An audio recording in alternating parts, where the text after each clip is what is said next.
You are listening to the Roberta Glass True Crime Report, putting the true back in true crime.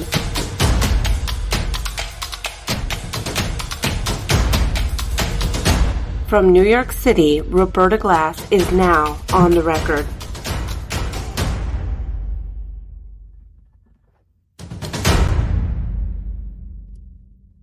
Hello, everyone. How are you all doing? I am so excited to talk about Wendi and Donna, the Mommie Dearest in the story of Dan Markel's murder.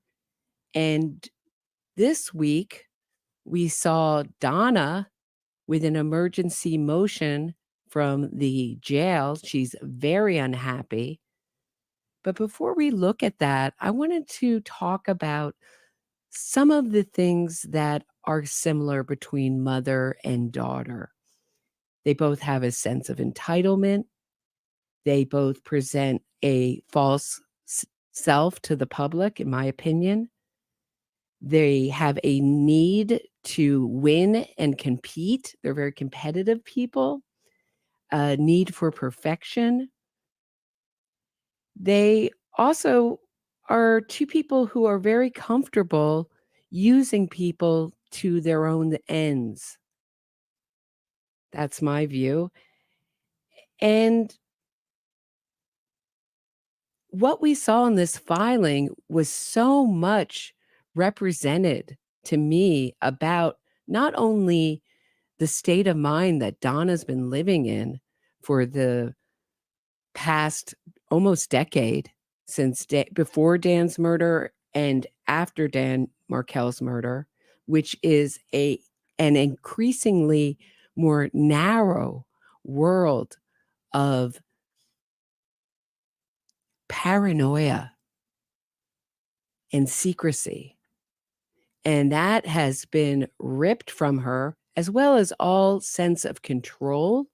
And as we know, or in my view, we don't know it, I perceive it with Donna that control, power, control, revenge are very important to everyone in the family but Rob. So when I'm talking about the Adelson family, I'm talking about usually everyone but Rob.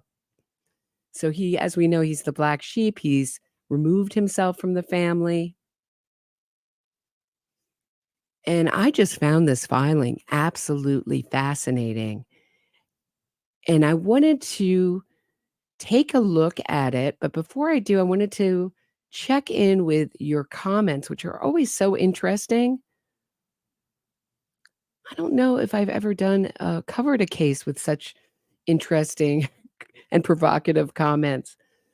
So I think we'll just get into it. Jeanette 3053 says, have to wonder how many times people are killed by hitmen and it's never proven. This family thought they were above suspicion, and to some they were.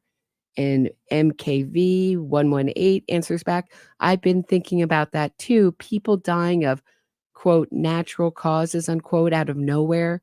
Just check out the Daybell case. Yeah, that's the point of a murder for hire, is that you don't get your hands dirty. So whenever there's a case like the Richard Glossop case where they say, well, there's no forensic evidence again. Well, of course not. That's the reason you have someone else do it. And an advantage is that there usually aren't many connections, or in an ideal, I don't know if it's ideal, please forgive me for the word ideal, but if you have a criminal mind and want to get away with a murder, the ideal way I would think to do it would be to pick someone who has very little connection to you or the victim. And I agree. I think that there are many unsolved cases, cold cases, where people have gotten away with it because they've had the money to do it. And so much of this case is about class and entitlement. So the upper class feels like they can use the lower class to their ends. And had this case or the convictions, indictments stopped with Katie, I think there would have been real outrage. And rightfully so. It's like these people's lives don't matter, and they're so needy for the money, and just use them up, toss them away, or keep them close. And I think one of the real mysteries in this case is whether Katie Magbanaway's lawyers were paid for by the Adelson family. Yacarus Arias, WJ5BK, says, I don't understand why everyone thinks these people are so smart. They are ridiculously arrogant and delusional. I believe they thought they'd get away with it, but their money and education fooled no one. Well, usually criminals are pretty dumb, and that's always my favorite argument, is when people say, in terms of a defense, like, why would this person do it? It's so stupid. But we know that just because you do a crime doesn't make you a criminal mastermind. And there's so many stupidly done crimes.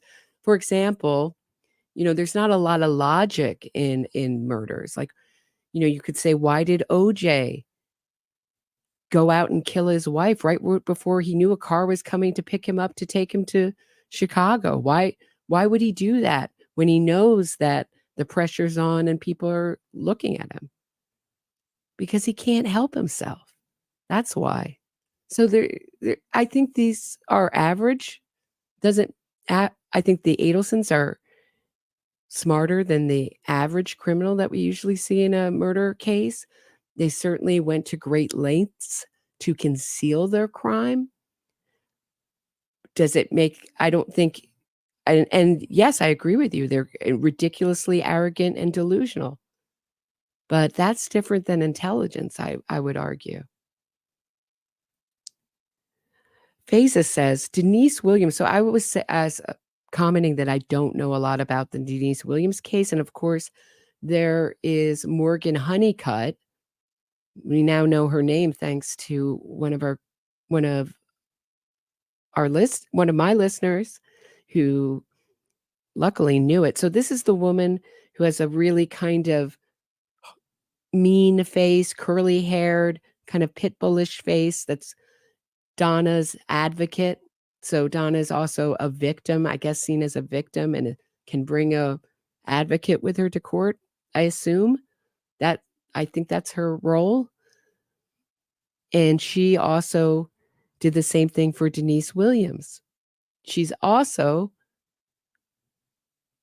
a connection to Tim Jensen through that, and we'll talk about that tomorrow. Denise Williams was originally convicted of first-degree murder, later overturned on appeal. The conspiracy conviction stuck, or perhaps she pled to conspiracy. She is in prison and will be eligible for parole someday, maybe 30 years.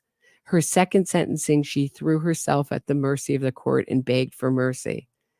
Isn't that amazing when, after people have taken a life or conspired to take a life and shown no mercy, that they throw themselves on the mercy of the court? Tim Jensen represented, here we go. Here's the connection, represented the killer boyfriend who, in exchange for providing the location of Mike Williams' body, obtained a lesser sentence than Denise. That played into her appeal victory somehow. So I'm going to be talking a little bit more about that tomorrow. Sanyo6 says, have you listened to Katie Magbanaway's pro-offers tapes? Yes, I have. And I agree with you. I do believe she didn't know as much as we all thought. In my humble opinion, Charlie was communicating with Sigfredo Garcia, at least prior to murder for timing. There is something missing, and I bet Wendi is a part of it. Agree with you there. And I think Katie McBanoa, I was disappointed by those pro offers, just like everyone else was who follows this case. I think Katie McBanoa was minimizing her knowledge and her participation in this case in order to preserve a reputation that she just doesn't have. And I hope that she will grow up a little bit and realize that the only way that she's going to get her reputation back, if she get it back, if she ever had one, if she ever, or get any kind of respect from the public and the people that follow this case, is to tell everything that she knows. And I think that she'd be a real hero. And I think that that would probably include Wendi and Donna. So that sort of remains to be seen. I think she knows more than she's saying, like so many people in this story. That's just my hunch.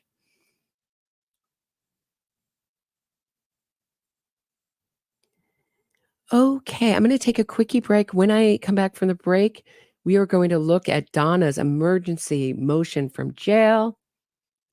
Stay tuned. I'll meet you on the other side of the break. If you are enjoying this episode of my True Crime Report, please hit the thumbs up, subscribe to the channel, and share this episode. Get access to exclusive podcasts and other bonus content by becoming a patron today.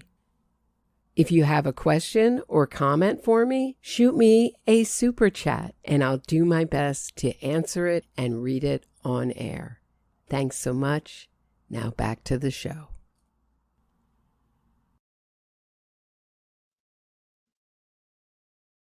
You know, one of the more amazing things is now that we know what was going on. So I wanted to show this little news footage from Dan Markel's memorial service, because what we know about it at the time, for one reason, I want to show it in case anyone should feel sorry for Donna Adelson in prison or in jail, excuse me, and all her new complaints, which are very much like Ghislaine Maxwell 2.0 and her moldy egg and her hair's falling out.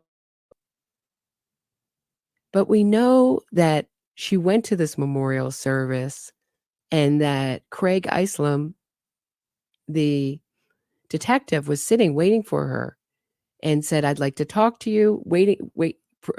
Approached Donna as she was coming out and said, "I'd like to talk to you," and fled the scene. You know, she said tomorrow, and the next time Craig got a call, it was from her lawyer.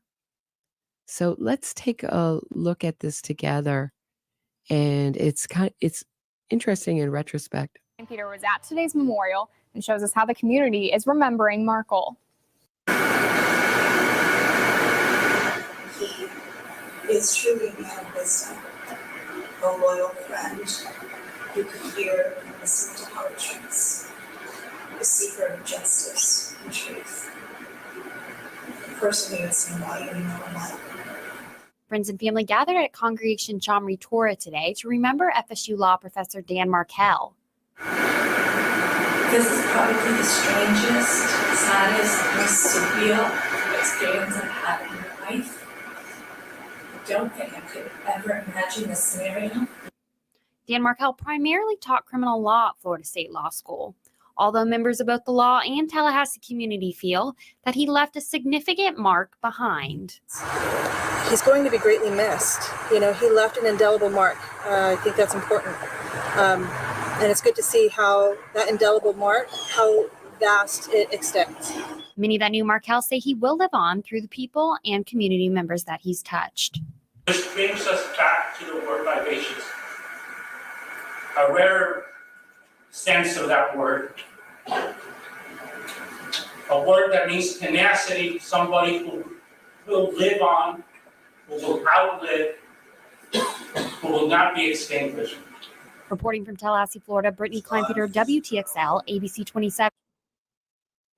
Okay, so that gives you an idea of what anguish everybody was in. And it's right, he does live on. And I think that that bothers the Adelson family, who have tried to extinguish every bit of his memory, every piece of his legacy, including his name. And just to give you a little bit of an idea. So, from the Tallahassee Police Department case files, Adelson's parents, Donna, okay, so wait, hold on.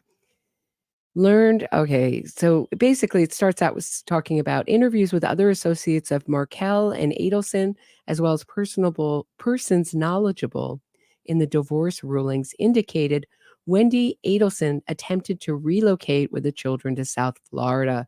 The court denied this request, and Wendi Adelson was reportedly devastated by this ruling.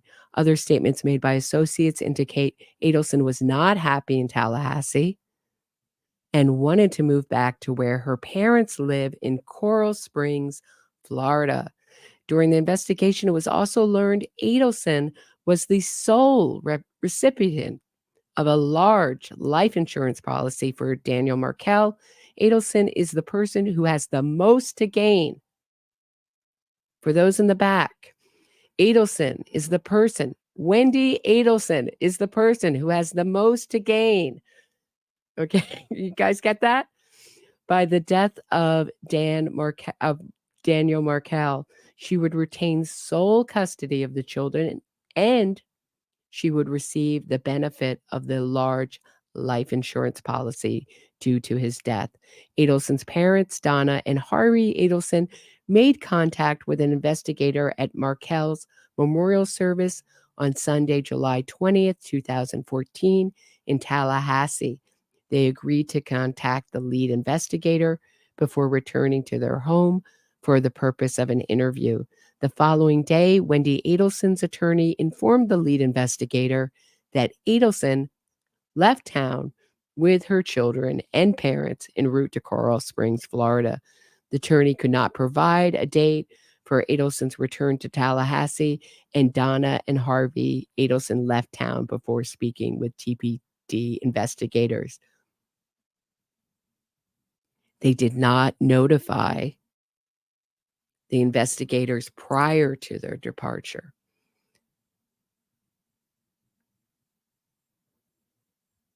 So, if you've ever listened to my interviews with Julius Jones's original defense attorney, David McKenzie, he talks about being hired on the spot by Richard Glossop and saying, you just have to, I just don't want to take this lie detector test.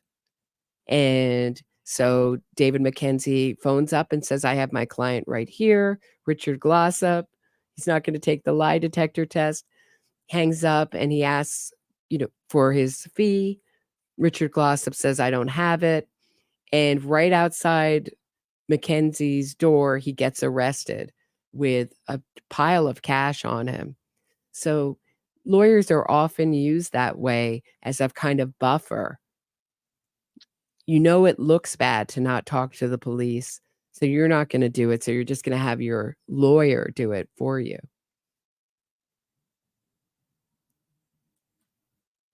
Taking a look at Donna Sue. So this is asking for an emergency motion to enjoin the jail for an independent psychological evaluation or release her to house arrest. So first off, this woman is in dreamland. Not only are the charges extremely serious, which they mention in this filing by her lawyer,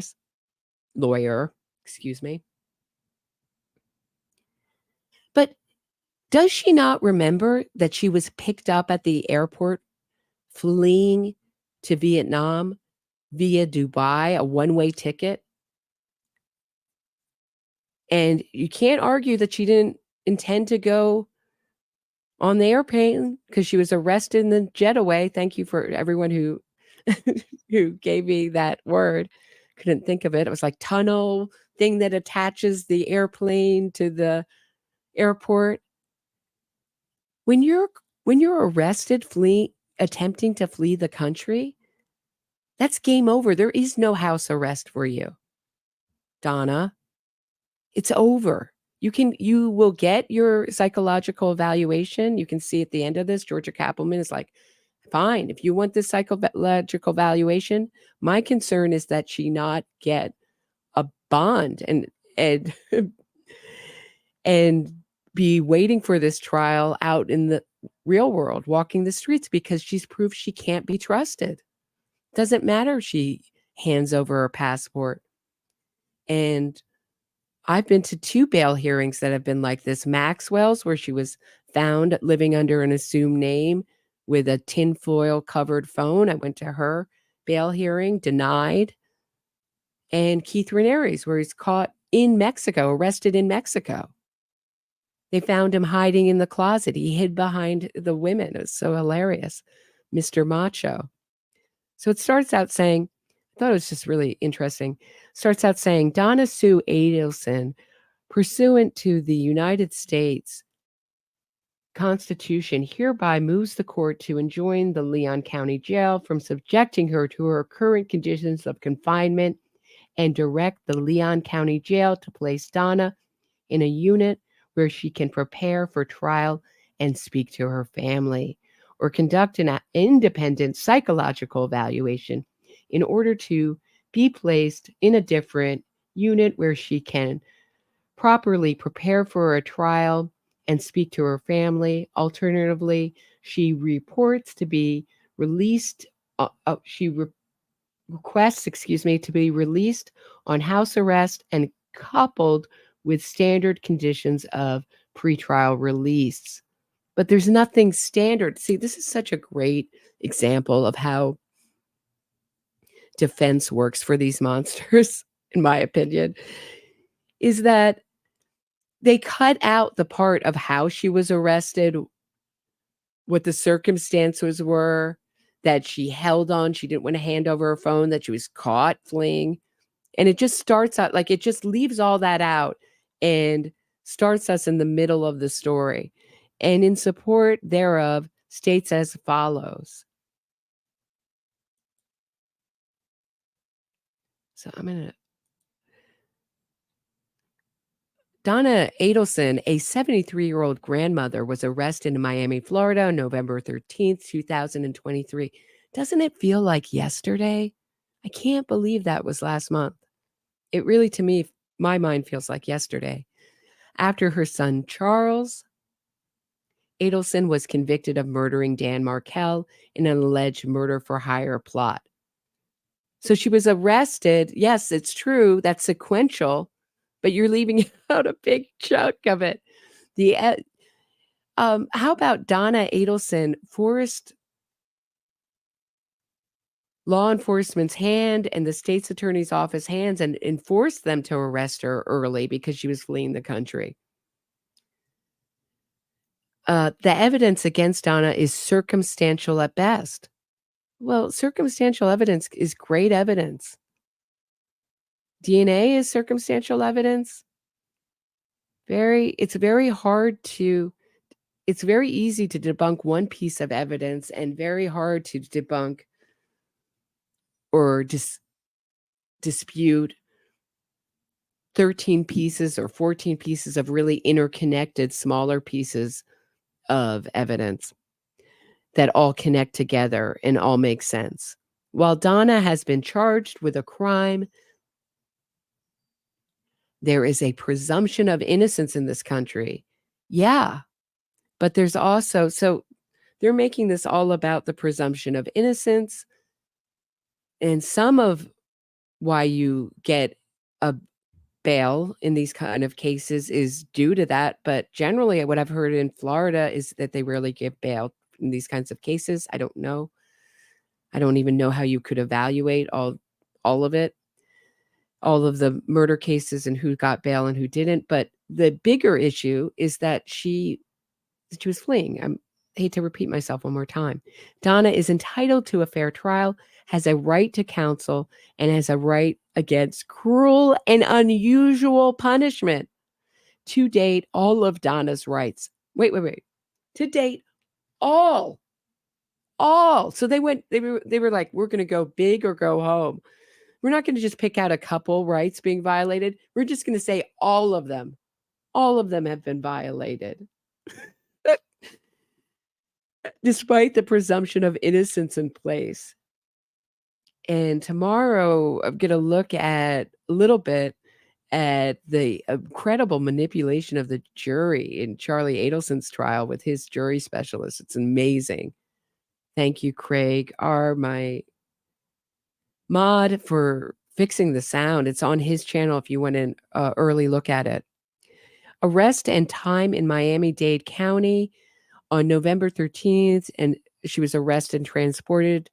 Donna was placed in a psychiatric unit because of the charges against her. She was placed in an isolation cell with a small sink, mattress on the floor, blanket, and toilet. Donna did not have access to any clothes, cups, silverware, books, blankets, or toiletries, exactly like I said, and was only permitted to shower once. Like, in what time frame are you talking about here? Although she had access to counsel, she was not permitted to use the phone to contact family members.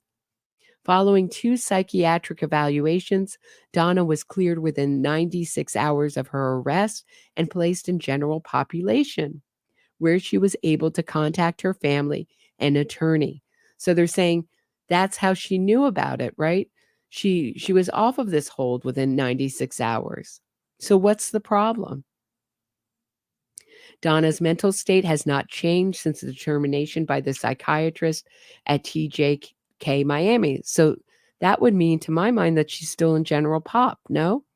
On November 20th, 2023, around noon, Donna was picked up from TJK jail and transported, here we go, to Leon County Jail. Her transporters placed her in the back of the transport vehicle with no water. Several hours into the journey, Donna tried to get the attention of officers because she needed water and a restroom stop, but she was not able to get their attention. Oh, the shrinking violet, Donna could not get someone's attention. I find this really hard to believe. Approximately 4 to 5 hours into the trip, when the officer finally checked on her, Donna was shaking, dehydrated, and unable to stand up or move. As a result, the officers had to call paramedics to a rest stop. Upon arriving at Leon County Jail, officers put her in the infirmary, which is the best place to be, which is what I hear is the best place to be. Suddenly, Donna is in the best place to be ever. And put her in the infirmary under... Wait, hold on. Let me turn the page for you guys. Sorry. I just had to go to a little bit bigger page here to read it.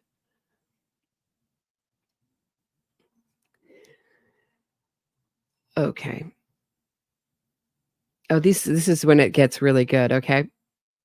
Upon arrival at the Leon County jails, officers put her in the infirmary under direct observation. She was then placed in a small solitary unit with a toilet, a sink, and a mattress on the floor, and a dirty blanket. So she had all the old things she had when she was back in solitary confinement, except this time the blanket's dirty. She has requested a book or Bible, but has not been given anything. Anything. Wouldn't you say been given a book or a Bible? Hasn't given even anything, and has been forced to eat food with her hands. So she's been forced to eat her sandwich with her hands. The day after arriving at the Leon County Jail, one of the jail's mental health officials began questioning Donna about medications she was taking before she was arrested. Okay, this is where I found particularly interesting. Donna felt uncomfortable during this interaction because she could not see the official's face and wanted to verify that they were in fact a healthcare professional, but the official would not verify. When Donna made her concerns known, the official told Donna that Donna is a fancy, quote, a fancy. Here's this word fancy again. Fanciful fiction. And now we have fancy. shortened version of it, is a fancy white lady who murdered her son and now thinks she has rights. Okay, I'm just going to read this again. It's so ridiculously outrageous. This is what Donna is claiming people are talking about her. That Donna is a fancy white lady who murdered her son and now thinks she has rights. So that she's going to get it a little wrong, right? It's not her son-in-law. That is terrible dialogue. As a screenwriter's daughter, I say that is some of the worst dialogue I've ever heard. It doesn't sound like anything that would come out of anyone's mouth. The official joked with the other guards.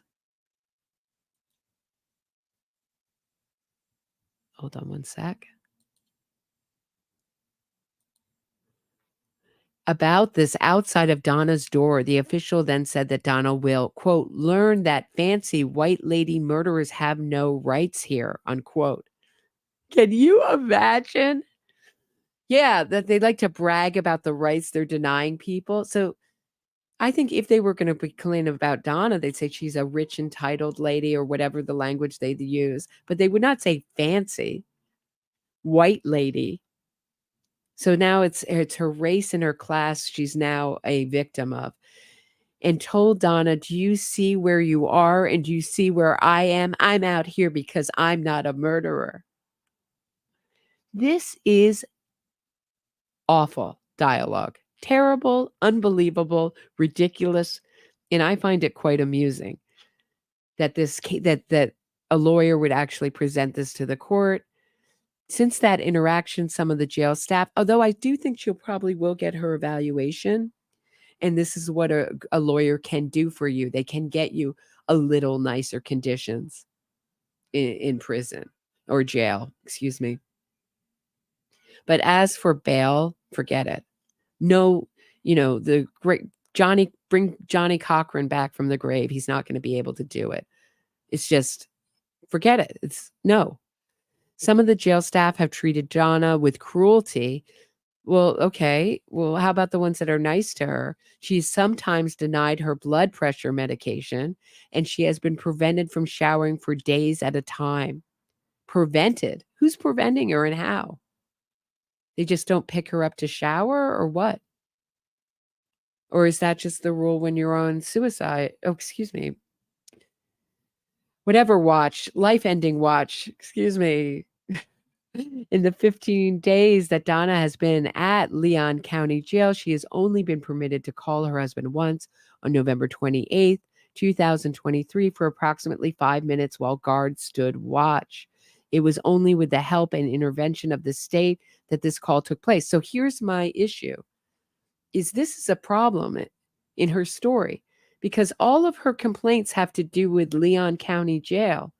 So how, if she was only able to call Harvey for 5 minutes and it was a fruitful call, how did her lawyer hear about all this?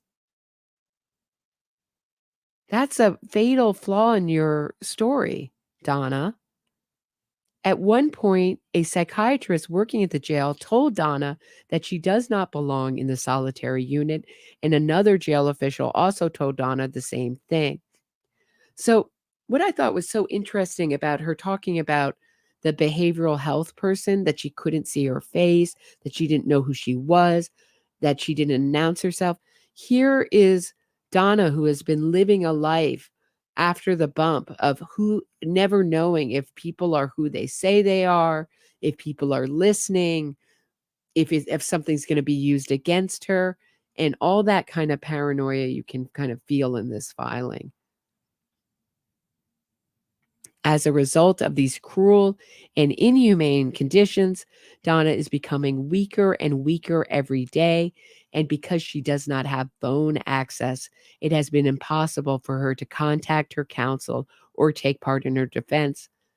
I mean, how did her lawyer hear about all this stuff? From Harvey, from the 5-minute call from Harvey? That seems like a lot of detail for 5 minutes. Despite repeated attempts to call the jail, set up a video visitation, or set up in-person visitation, undersigned counsel has been unable to communicate with Donna since her transport to Leon County Jail. Both undersigned counsel in the state have tried to get her help from jail. So it goes into like her Sixth Amendment rights being violated, to effective assistance of counsel, of course. That's been violated.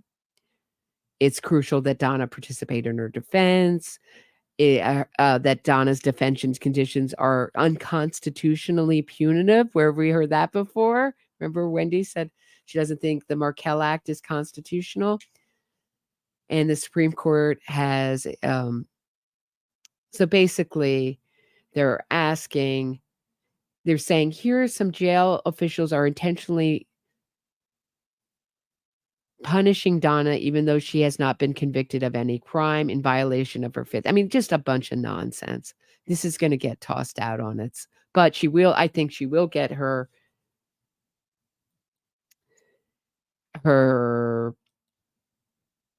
psych evaluation that she wants. But as for the other stuff, she's going to be laughed out of court.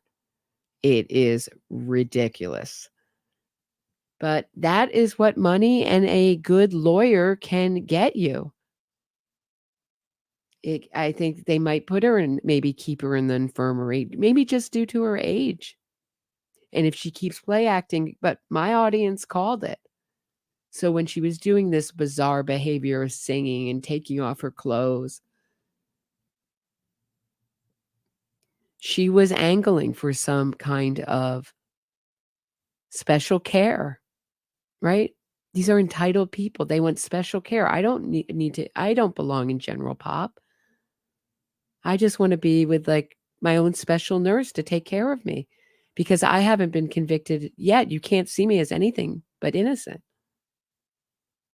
Anyway, I don't think this is going to fly at all. I'm going to take a quickie break. Rest my voice. When I get back from the break, we are going to talk a little bit more about what's going on with Donna and Wendi, and take a look at the rest of Wendi's interrogation when we get back. Meet you on the other side of the break. Don't go anywhere. If you are enjoying this episode of my True Crime Report, please hit the thumbs up, subscribe to the channel, and share this episode. Get access to exclusive podcasts and other bonus content by becoming a patron today. If you have a question or comment for me, shoot me a super chat and I'll do my best to answer it and read it on air. Thanks so much. Now back to the show. So, very interesting that there's been these kind of advocacy articles for Donna. I think I'm going to save that for tomorrow. Julie K. Brown is throwing in her hat in the ring, taking Dr. Graber, who has a very interesting and sordid history himself,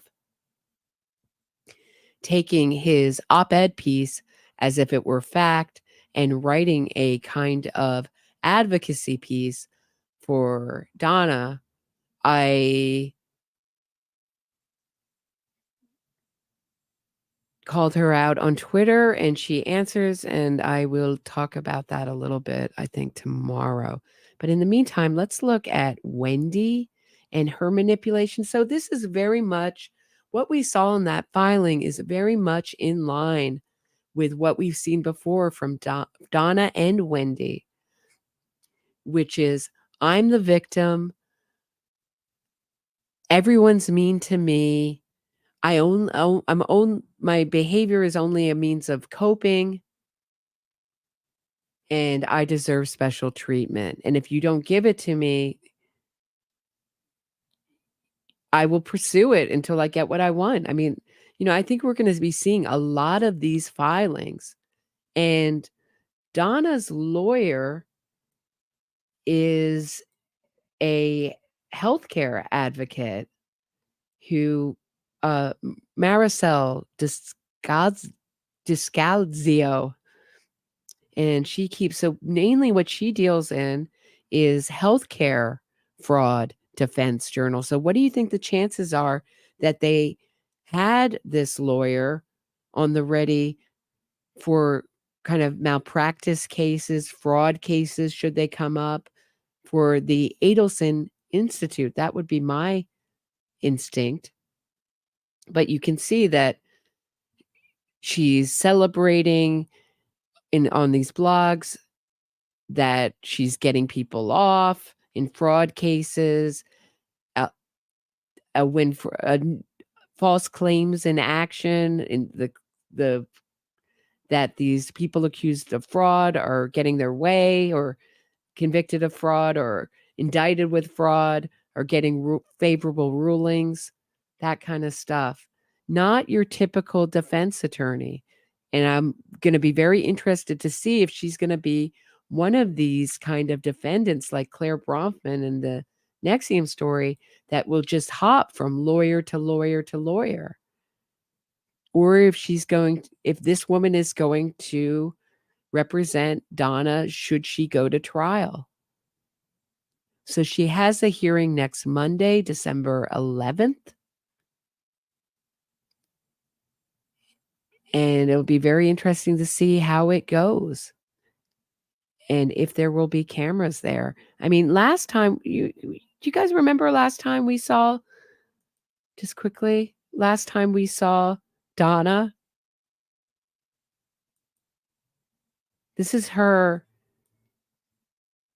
supposedly being in the middle of her terrible treatment. Let's just take a look. It's very short.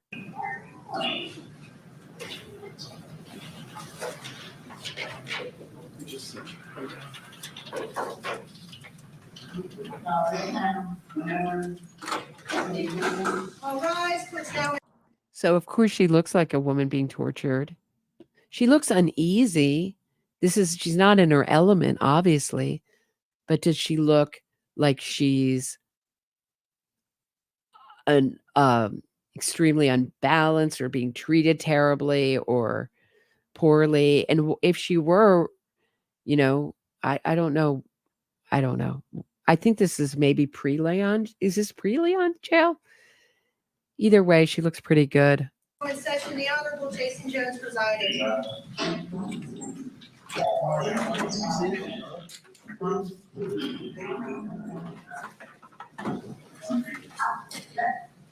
The attorneys can please announce themselves for the record. Douglas Office in Florida. Pam Presnell with the Public Defender's Office.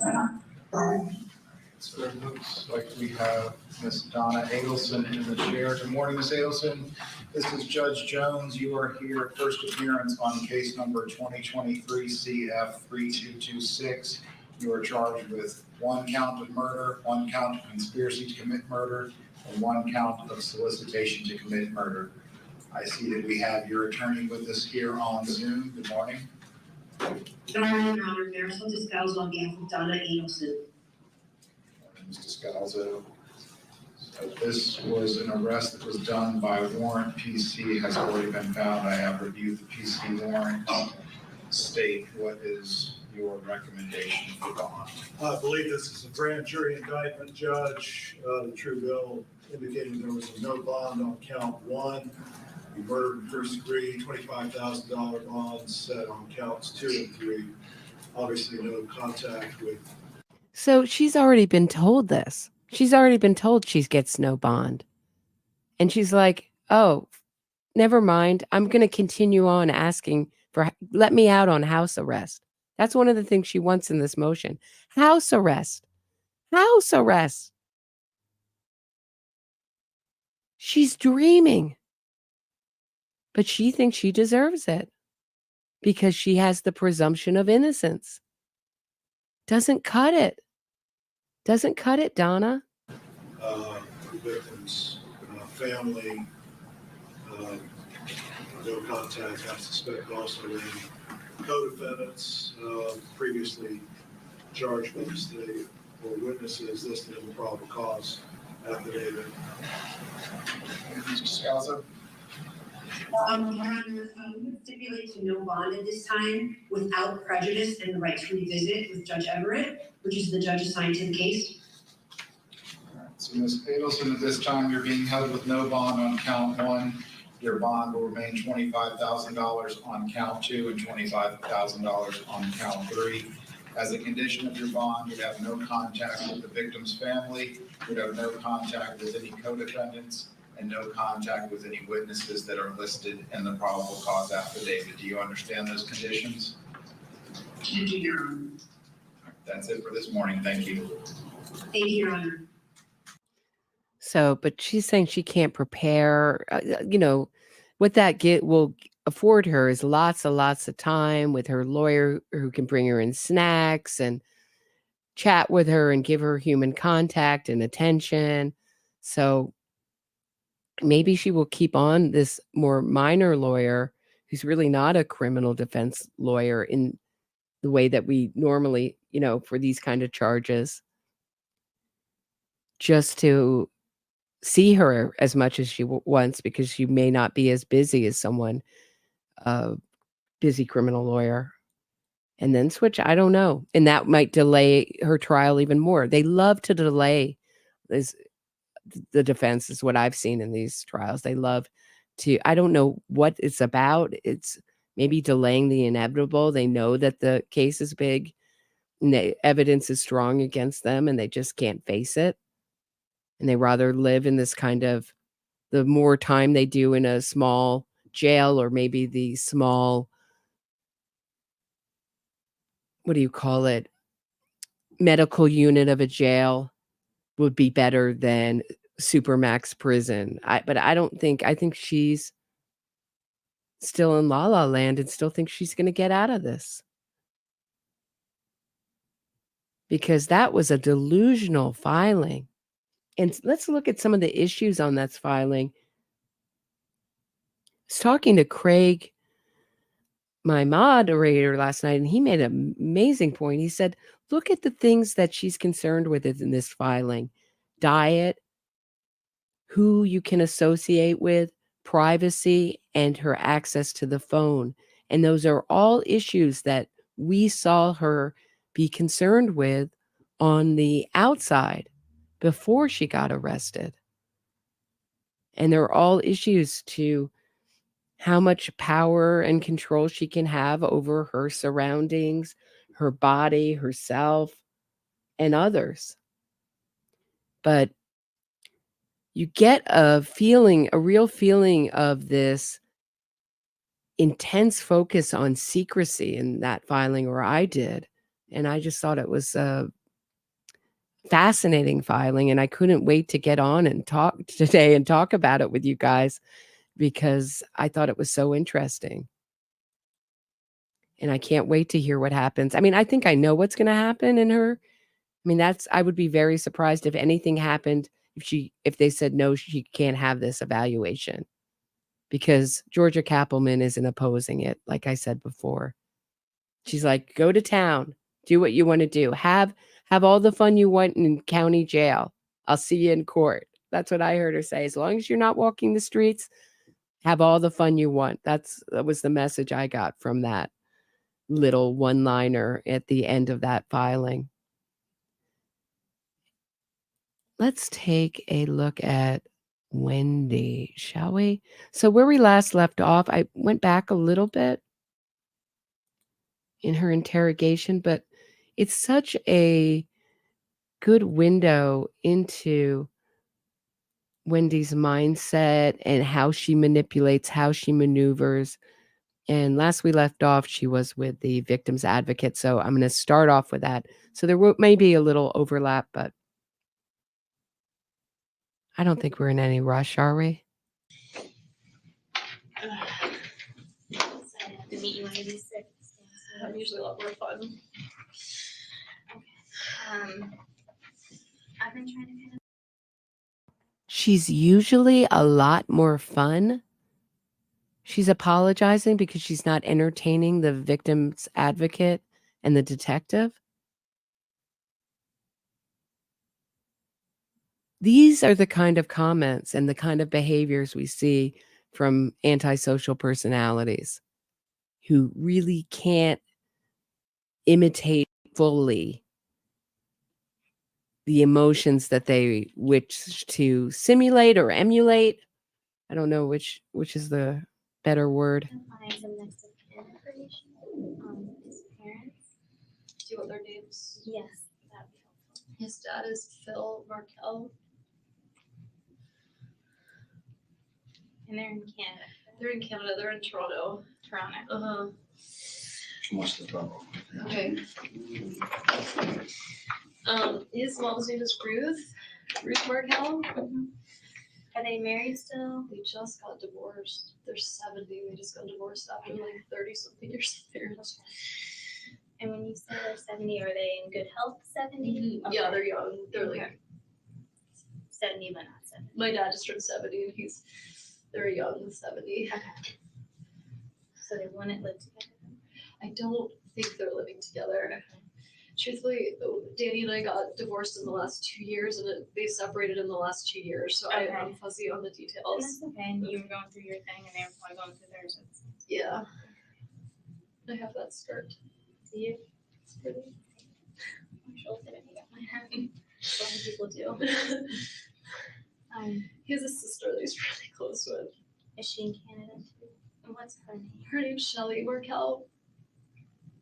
Is Shelly short for something? It's not. Okay. Does she have EY in there, or is it No, just it's SHELLY. I'm sure. So now we have the body language. So she can do the body language. She can put the head to the forehead. And I do think she feels pressure here to present as a victim. And she's had a lot of practice in this area. And this is an area of the questioning that she can more or less fake. But then it's just her weird, it's her weird answers and wanting to bond with the victim's advocate that really are bizarre You do here. this all the time as your job, but like I cannot believe this is happening. It's not a normal situation to be in, and it's never easy or anything like that. So all your emotions and stuff you're feeling are okay right now. Okay? They're so worried about my kids. I don't know how I'm gonna tell them what happened. And you know they're so little. And you know She's so worried about her kids. Maybe you should have thought of that before you had, in my opinion, taken part in the murder of their father. it's difficult sometimes for the kids because their perception of bodies. They love their dad.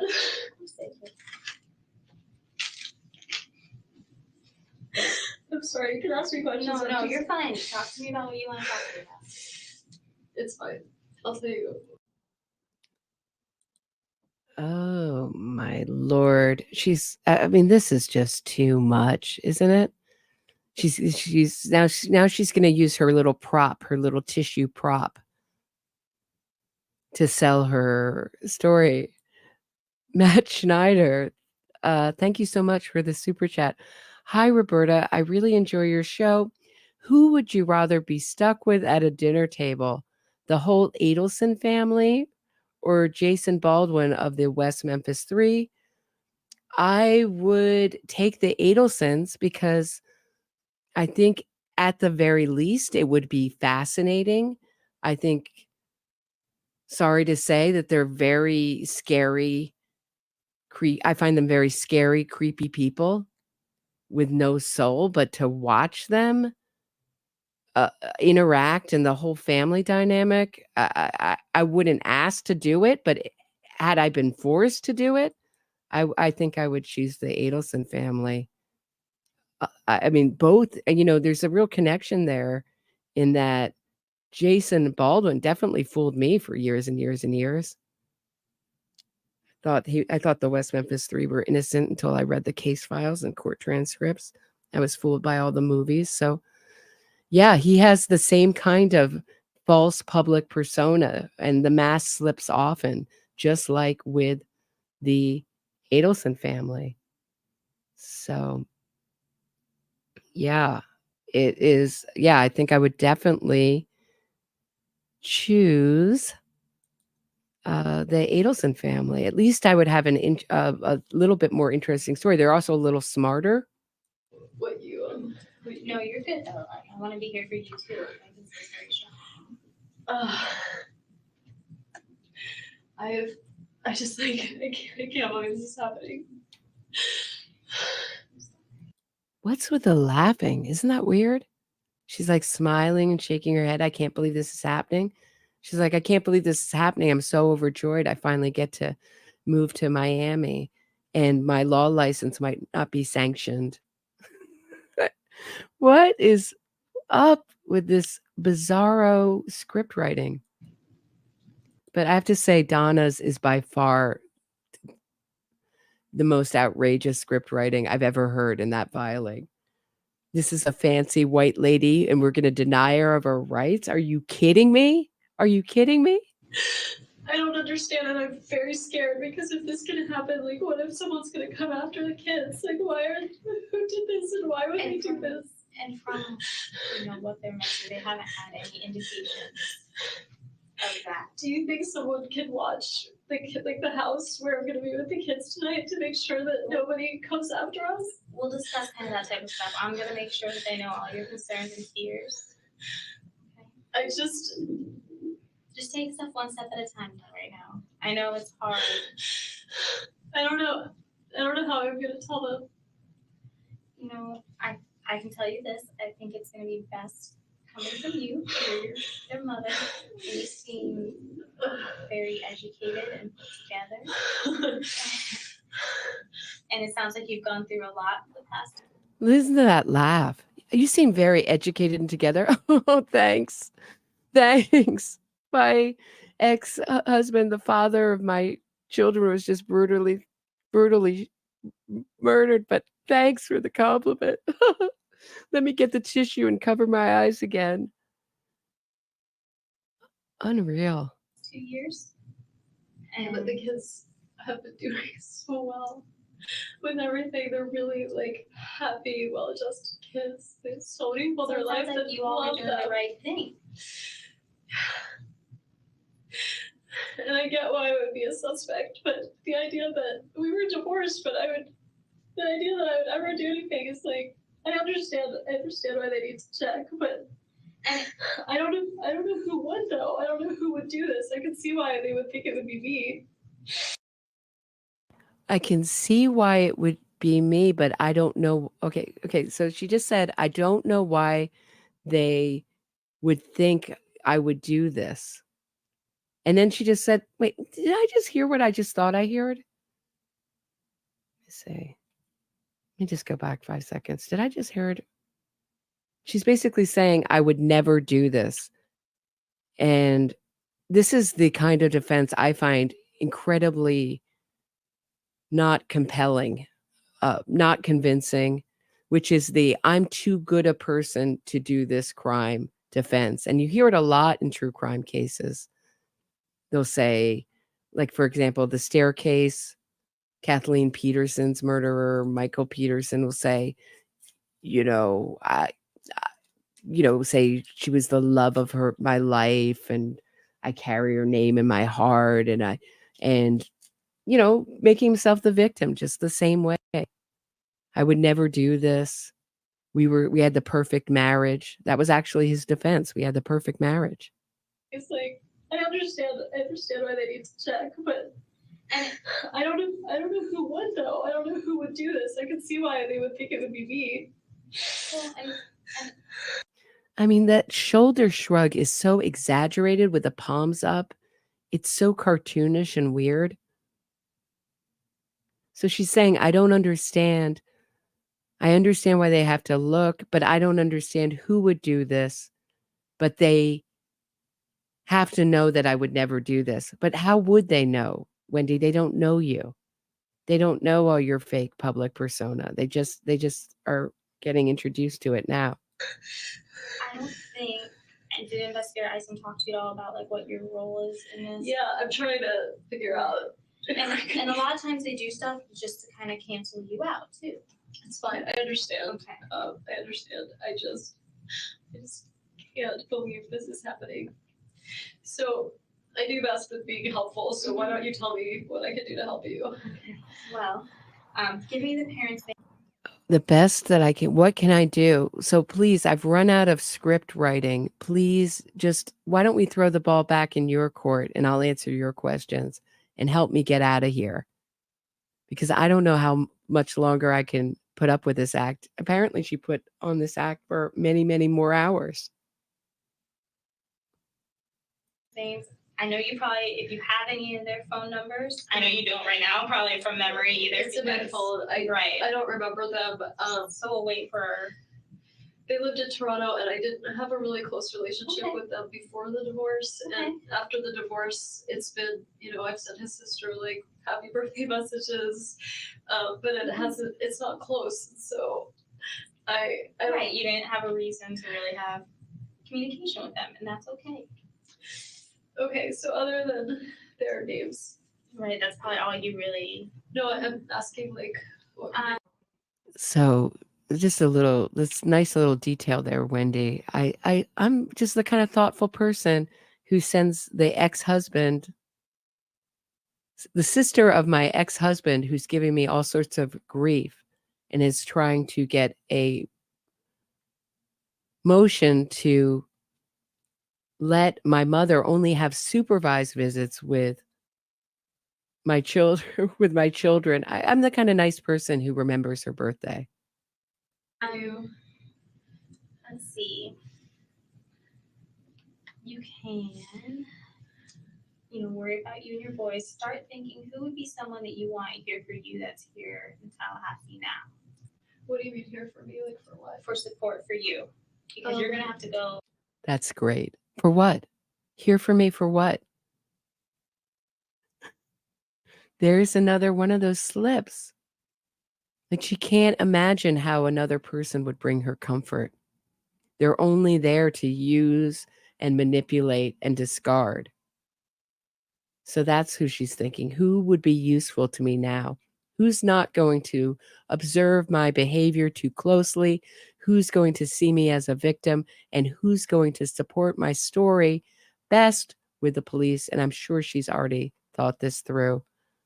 Oh, I'd really like my family to come. Okay. They're not here, but where are they located? I'm just so upset right now that I'm worried about parenting effectively. And so if my parents were here, they could help me. They're really close with the kids, so they could help me. I feel like you and I look a little bit alike. Do you see this as you're looking at my face? You have very pretty blue eyes. They're much bluer than mine. But I feel. So she's trying to mirror the victim's advocate and say, see, we're alike. Relate to me. And then she's going to also mention her skirt, that they have the same skirt. Like, anyways, like looking at my sister, similar hair. I must look awesome right now, but when I'm not in crisis, I'd really like. She's in crisis, guys. She's announcing she's in crisis. How many times when you're actually in crisis do you announce that you're in crisis? So my point is,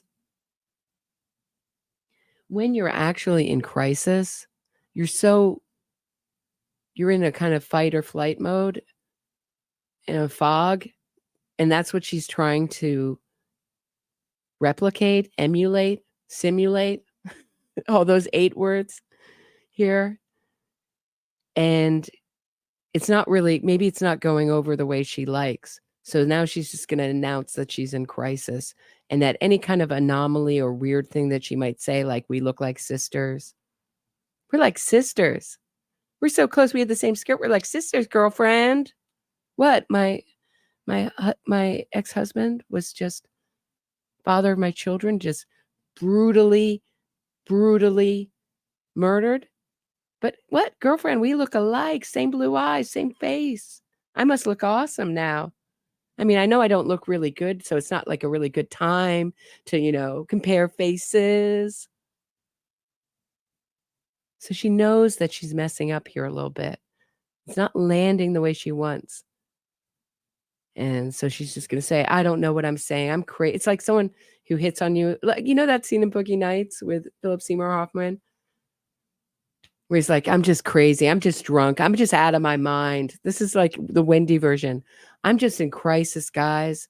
I'm just out of my mind. I don't know what I'm saying here. My parents to be here and help me with the kids. And so for my information, what are your parents' names? I feel like I should be the one to tell them. No, I don't want, I'm not gonna go tell them. I'm just more of, as Who's you know, this time goes on, right, when you're referring to people, I wanna know. who you're Sure. My parents' names are Donna and Harvey Adelson. And did you say they were in Florida? They are. They're splitting. They're sort of in the process of retiring. Okay. Maybe semi. So they work together. They're super happy and in love. Interesting comment from Kai Ocean. In my opinion, Wendi in this part of the interview is already excusing her immediate departure, worried about attacks against children, her worried about parenting when so upset. Yeah, all this is set up. So I think this sounds very rehearsed. Like, I need to be with my parents now. They need to take care of my kids. I just have to fly down to my, get down to Miami as quickly as I can and never come back. And all of this is too painful. So you're right. It's like she's almost setting up a reason that's not suspicious for why she won't talk to the police after she leaves this meeting. Thanks for that, Kai. You're right on for the right on.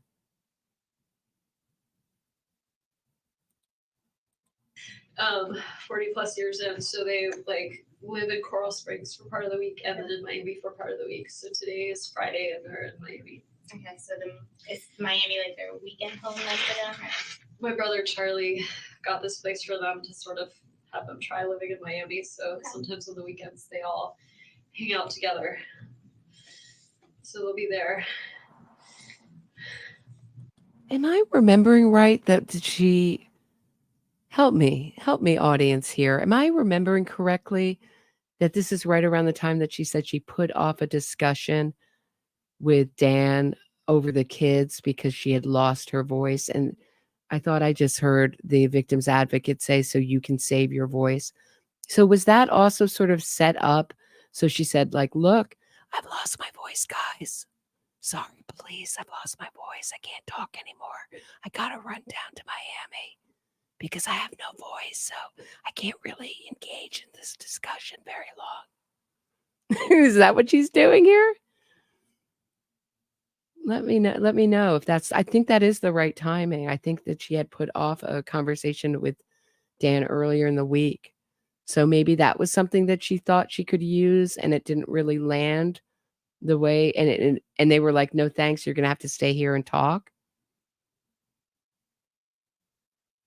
or write it down, sign language. Either way, you're answering these questions. I mean, obviously she's at her own free will, but all this is image management. If she left here, she doesn't want to make herself a suspect. She doesn't want to look guilty, and she's doing everything she can to act in a way that she thinks an innocent person would act. And like I said, I'm not going to notify your parents or do anything like that. I was just, like I said, getting that more of just so. For future, yeah.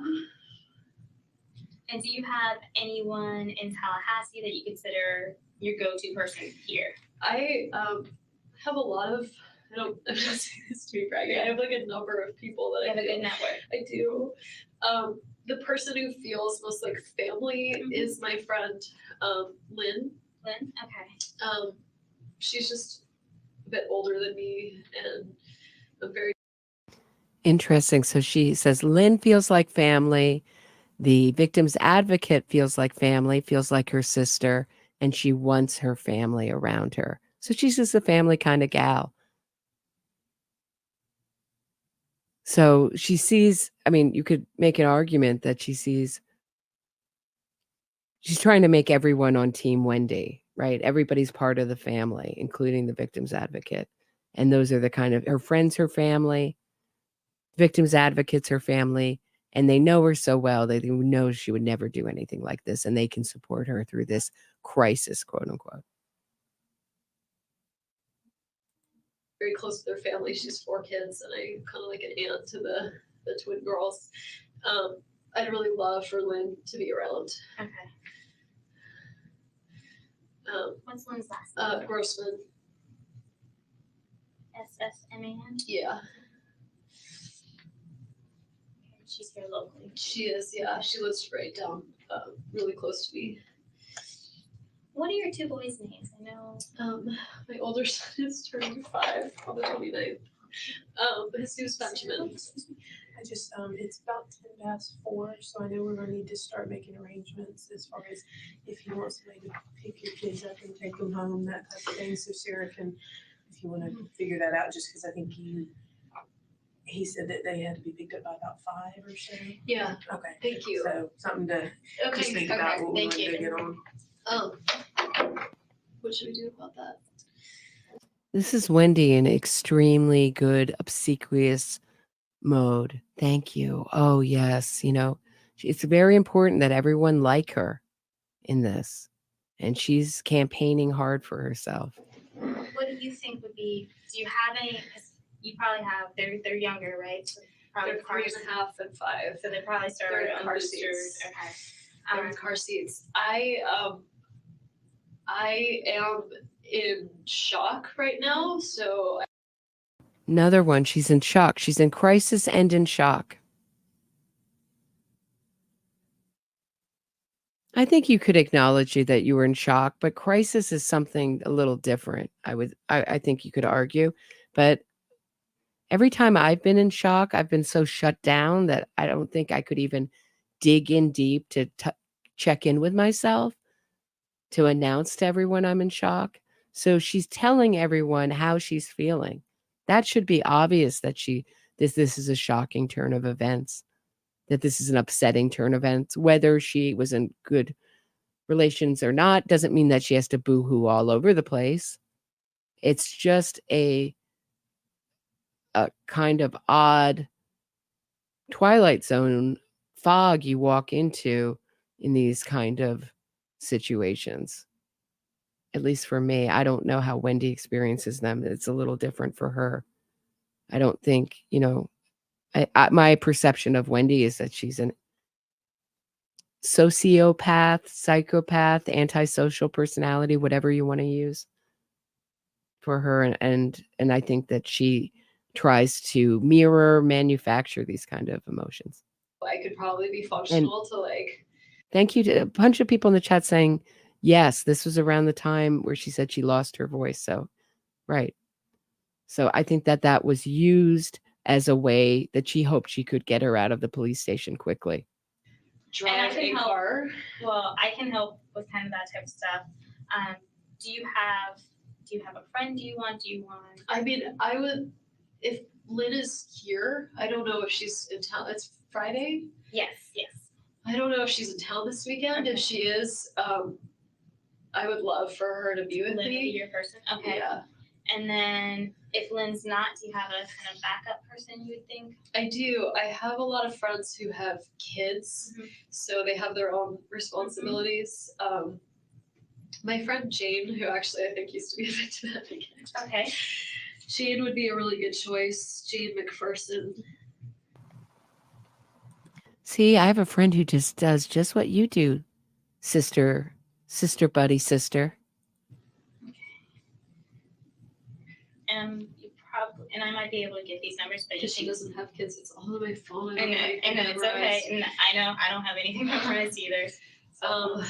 Other close friends that I would have be with me right now. I have this really close friend whose husband died last year, who has a kid, and we spend a lot of time together, so she'd understand. But I don't want to do that to her. Okay. Well, and I think maybe between Lynn and Jane, hopefully one of them. Okay. Oh, Jane might be traveling. It's just summer. People are traveling all the time. I understand. Who else might be here? What do you think? Lynn and Jane would be kind of a good start. Yeah. What I'm gonna do, I'm gonna go check and see how long on your phone. So that way we can kind of start working on those things. Okay. Some things for you to think about. When you meet your boys. And I'm sorry, it's really hard. I just don't know how I'm gonna tell them that. Well, Oh, we've gotten the broken voice again. Any Trip fans out there? Steve Coogan fans, we got the Michael Caine broken voice again. She's doing the broken voice. I just don't know how. Yeah, that kind of stuff. The victim's advocate, maybe it's hard to tell, but certainly this bad copy of this film makes her look extremely young. So now it goes to the subject of the boys, and she starts the high, whiny, broken voice crying stuff. You know your voice better than anyone else does, right? Right now, they were expecting, I don't know if Danny told them or not, the plan was he was going to take up swimming this afternoon, which is sort of out of the ordinary. Okay. Normally, I would just pick him up, but I think he's leaving town for the weekend. I just think he wanted extra time with the kids. So he was going to take them to Truesdale and bring them to my house. So sometimes plans change. Right. Like, sometimes his flights are delayed from New York, and the kids say, I thought, they call him Abba, which means father in Hebrew. They say, I thought this was an Abba day. What are you doing here? Thank you. Thank you to everyone who left that in the comments. That was the word I could not remember. It is not Yiddish, it's Hebrew, and it means father. So thanks to everyone who left that comment. But she's trying to say I basically co-parent in peace with Dan here, and I'm a devoted mom. And what a horror. I was supposed to go swimming with my father, but instead I found out he was murdered. What a horror nightmare to create for your children because of your own immaturity and your own selfishness and your own vindictiveness. It's really stomach turning. And I'd say, well, Abba's flight was late, so it's going to be a mommy day for a little while. So if there was a plan they were expecting, it would have been the go to the pool plan, but they knew that it was time to be with me. So, so they knew they were going to transition into so normal for them would have been mommy all weekend, mommy all week, and then Wednesday, Abba. What you were saying. So for them, this is what they expect. Is I think for me to come pick them up, it's very normal. Okay. It's very normal. You're talking about normal things now? She's talking what's normal and usual. And I don't know if anybody's a fan of Peter Hyatt, the statement analysis. He always brings up the fact that when people mention something being normal, it's a normal day, it's anything but. They know it's abnormal. He always brings up the example of like when you tell a kid a story and you say, and little Billy woke up and it was just a normal, ordinary day like any other day. And the kids will move closer because they know when it starts out like that, it's starting out like that because they know it's going to move to something very abnormal and unusual. I don't know if I can drive a car right now. And that's why we're going to try to see some friends, kind of try to work out what options we can to help you so you might not have to do that, okay? Okay. So let me go check on your phone. Okay. And then I'll come back and kind of let you know and see if maybe how long that'll take or see if I can find some phone numbers. My two friends that I was with for lunch, but they came and found me. How did they find where I was? I have no idea. I mean, did they just search for my car? Like, I am just amazed. I was eating with two girlfriends. They're both psychiatrists. Okay. So they'd probably be good people to talk to. Okay. One of them is a child psychiatrist, so I just feel she might be a good person to talk to, especially about how to talk to the boys. Okay. I'm fine. As fine as I'm gonna be, so I'm fine.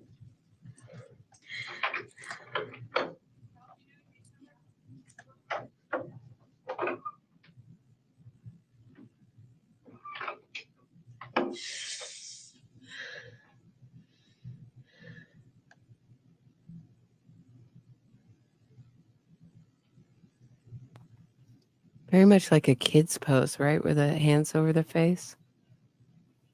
No? And she almost looks like a statue here. I almost had to check if I was like, is the film still rolling? So she's not going to look at the camera. She's just going to look straight ahead and she's going to just play a statue here. All right. Let's move forward.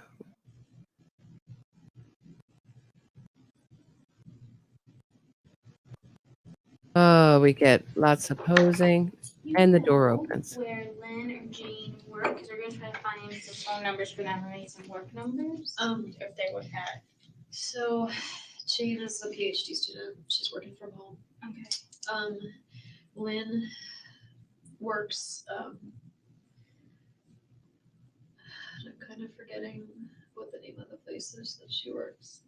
She does like Holocaust recovery stuff. Department of Financial Services, maybe. It's not DVPR, it might be DFS, but her husband. She works for the state though. Her husband and I are close to, like, friends with the family. Her husband's name is Alan Grossman, Allen. And he has his own law firm in town, so he should be really easy to find. Okay, It's like Grossman, Furlough and Bio, maybe. Do you know what street it's off of by chance? Probably down. Okay, that's good But though. you I can mean, find him and find that he's an number, attorney. and he's usually at work. I'm trying to think. All of my really, really close friends live out of town, but yeah. Okay. And go. I'm gonna try to do just some Google stuff real quick, and then I'll come back. Okay. God, we really should start memorizing more phone numbers. I used to know You know, them. it's just technology that makes it easier for us. I'm going crazy in this white room. I'm sorry. I know it's not like pictures or No. I just feel like I'm in. So now she's moved from crisis to shock to going crazy. So she's informing everyone of the feeling she's not having in a vie for sympathy. Interesting. That Twilight Zone, and I keep picturing the kids like at a funeral having to say goodbye to their dad, and I just take it can't one believe step I at a have to do time. this to them. Do you Wait. She says she can't believe she has to do this to them. Well, didn't she just do nothing? Doesn't she have no part in this? So why would this be something she would do to them? I I consider that a little slip up there. That's odd language. When you say, I just can't believe that they have to go through this. I feel so sad that I have to tell them this horrible news. I feel so unhappy for yourself. I feel so unhappy for myself that I have to be the one to tell them.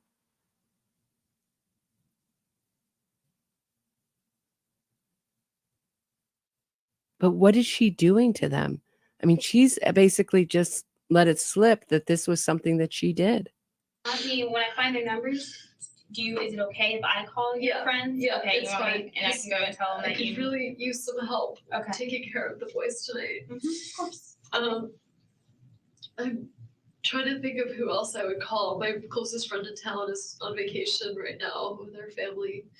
Well, we'll start with Lynn and see kind of where we get from there. So she. Okay. Okay.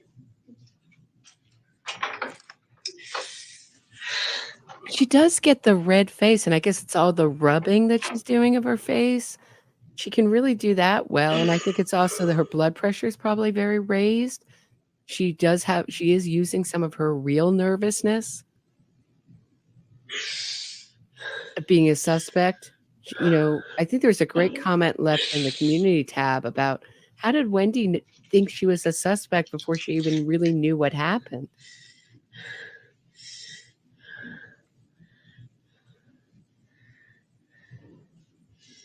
The details of what happened,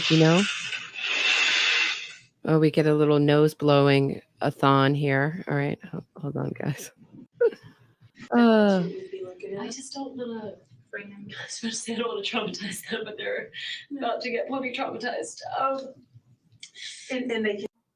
Okay, so bloody is a word that is an English swear word, and then she's using it as an American. But that's what she's using that word because it's on the front of her mind.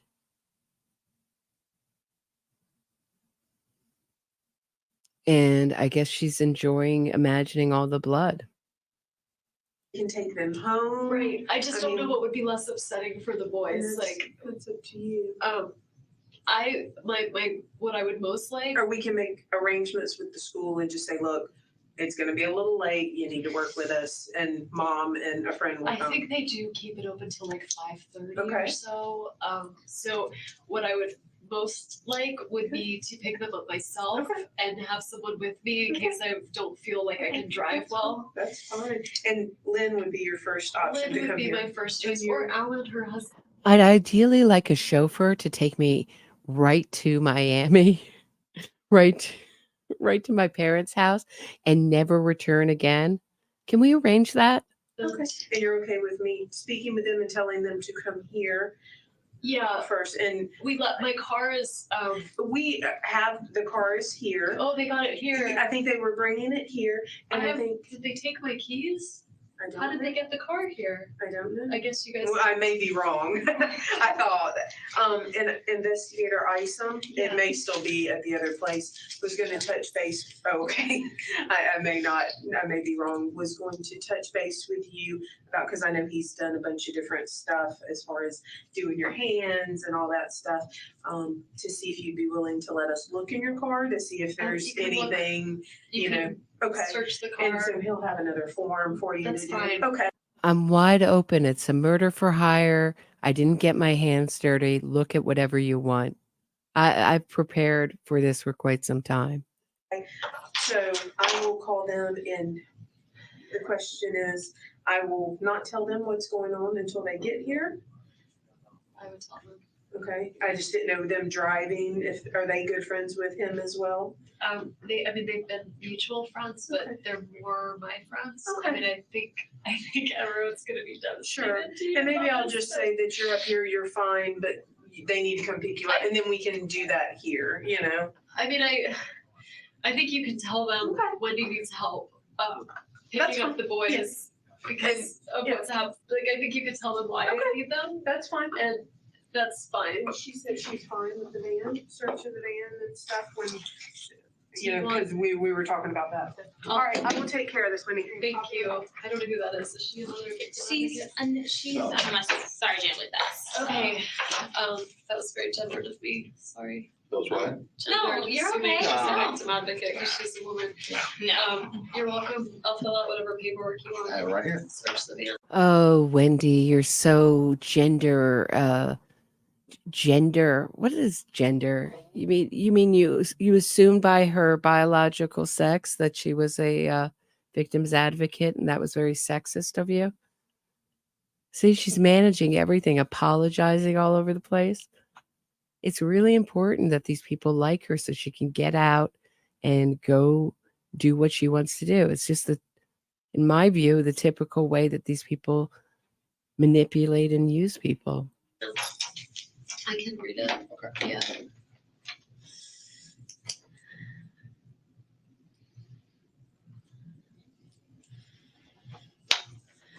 Do you witness that, Sarah? Sure. We got an alternative for the kids. What's the alternative? Right now, Joanna's calling one of her friends that she gave us some time to see if they can have the friend come here, Right. and then they can go together and pick up the children. That way she'll have the support system. Right, absolutely. The receipt you just rolled up, what was that for? That was lunch. I was trying to find the receipt from the bourbon, but I may have put it with the bourbon. This is from yesterday. It's lunch.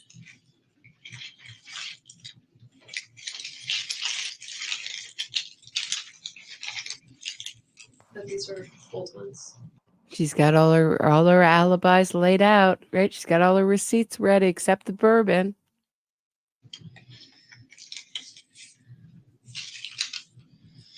I was looking for the bourbon, but I must have put it in the bag with the bourbon that I kept in the car. Can I hold on to this one for Mosaic? Sure. Do you need it to balance your book in? No, Okay. sir, that's fine. What's this? I just didn't want you to think I was crumbling up other receipts. They're just- No, it wasn't for that. I just was thinking before. No, I just thought I would find the bourbon one. Yeah. But I must have put it in the bag. Just looking at the dates.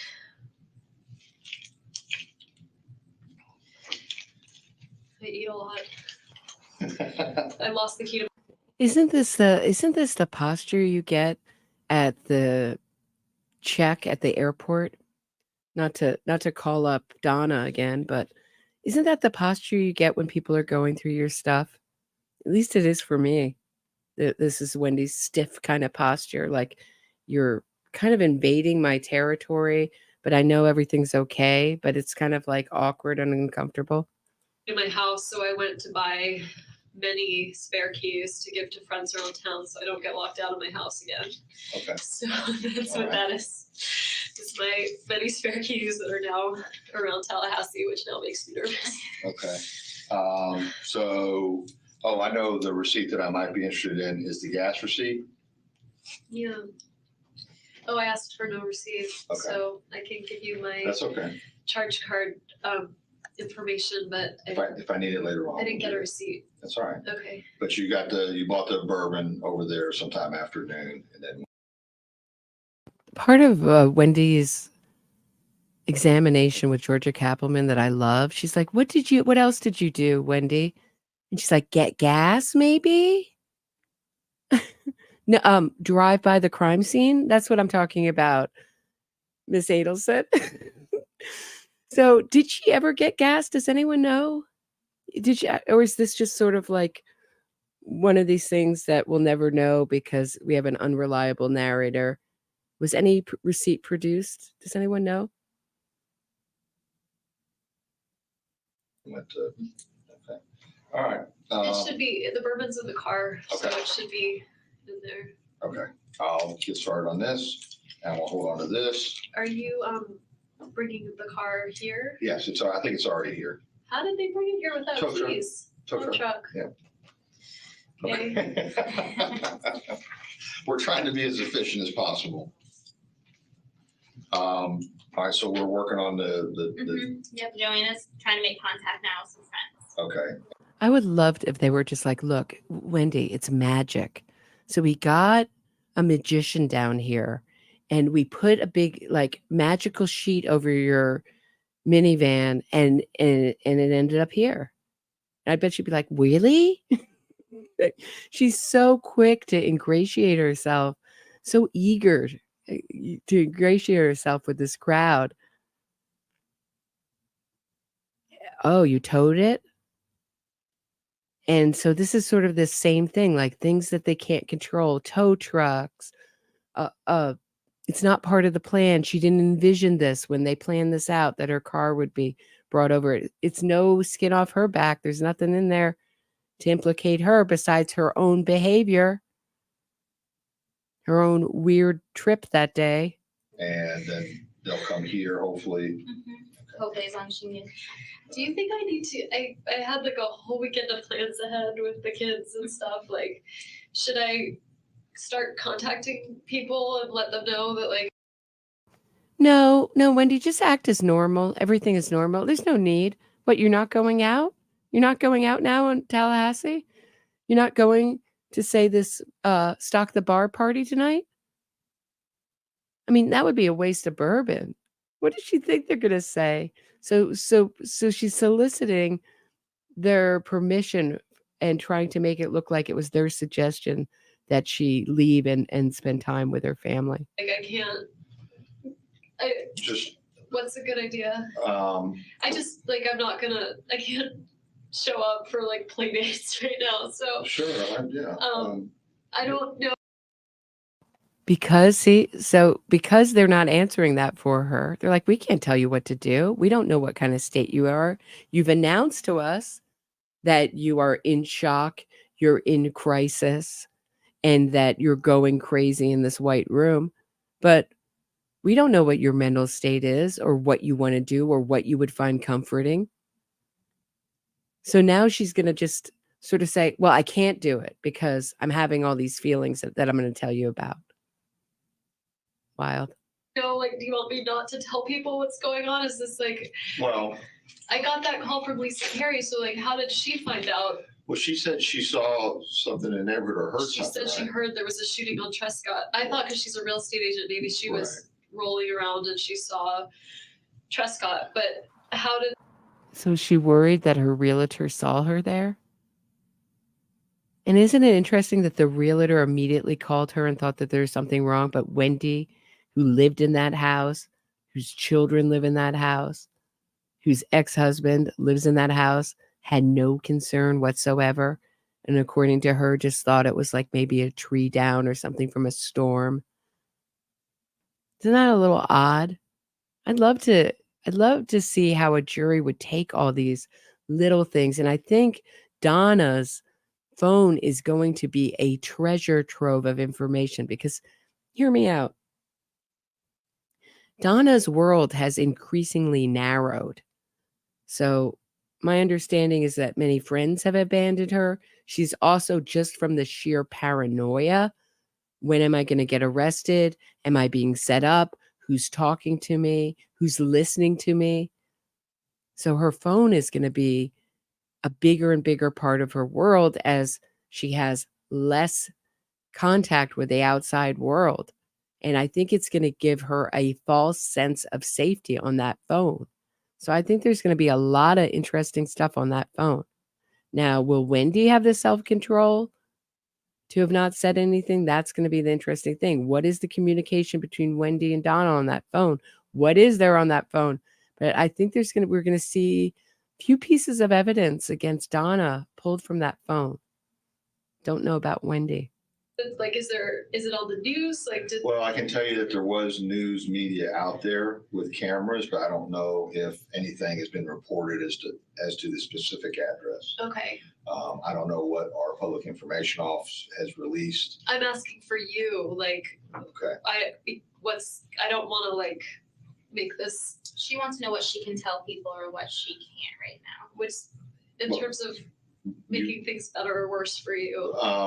I would say that for right now, I would not deny to anybody that something did happen. But if I'm going to call and cancel all my, like, I'm supposed to be at a party tonight, like. Okay, I can't. Basically, I can't go. There's been an incident. So I can just tell people I'm just not going to be able to be there. I'll talk to you later, and that's it. Okay. That's fine. Okay. Yeah. Okay, I'm relieved because the more I say, the more I'm going to implicate myself. See how she wanted to set it up so that just find that so interesting. She wanted to set it up so that she was just taking the advice of law enforcement by canceling and hightailing it out of there. That didn't really work out for you so well, Wendi, huh? Yes. I don't want you not to have a support network of friends. Yeah. Well, I will tell who needs to know, but like, I don't. You want to explain this to 1,000 people. Well, it's not about, it's yes, but I don't think that's good for the kids. Like, I don't want people, I don't know what to do about, like, the kids are really young. I don't know what to do in terms of that reaction, but I also am kind of scared that there's like some maniac out there, and I would like for you to find whoever that is. So I don't want to make things worse in some way. Hey, Wendi, in my opinion, you are that maniac. Along with your maniac family. If you don't know who the maniac is, it's you. In terms of you being able to find someone. Okay. That's all I'm asking. Just I would just only tell the people that need to know that are closest to you for your benefit, and anyone else, if they inquire, you can tell them any excuse you want. You can say the police have asked me not to discuss it. Okay. It's as simple as that. I'll throw you under the bus. Okay, I'm used to that. Okay. That's it. I swear I'm just blowing my nose. You're right.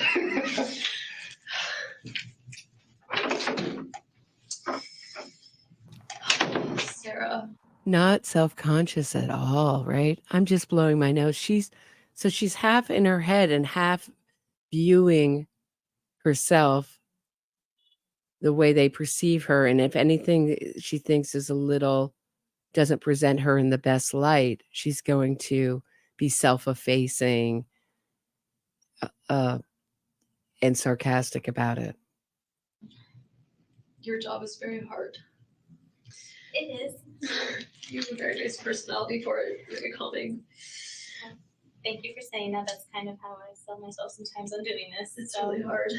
Do you know Gwen? Gwen Williams? Yeah.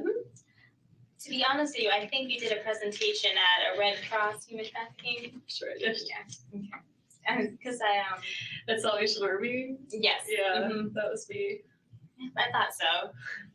Because when they were kind of telling me, who I was going to be talking with, I was like, that sounds familiar.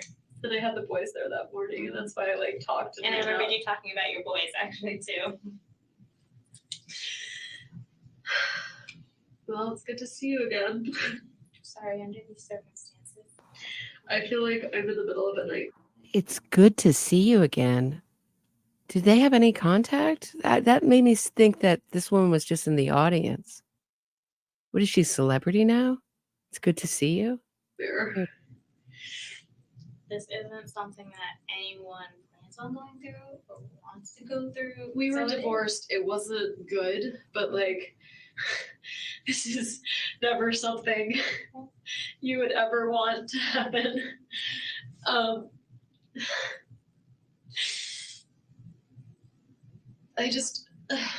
I understand why I'm a suspect. I guess I'm not a suspect. I understand why you would think that I would do this, but not you, but. Right. I'm just worried about the kids. And I'm so sorry for his family. And for his children who are now going to grow up without a father. Right. So she's pretending that she feels badly for anyone else. And she doesn't really have the capacity to have those feelings, in my opinion. And why would she be sorry? Why wouldn't you feel badly for her? And again, it's another kind of self-blaming language. I feel sorry for them.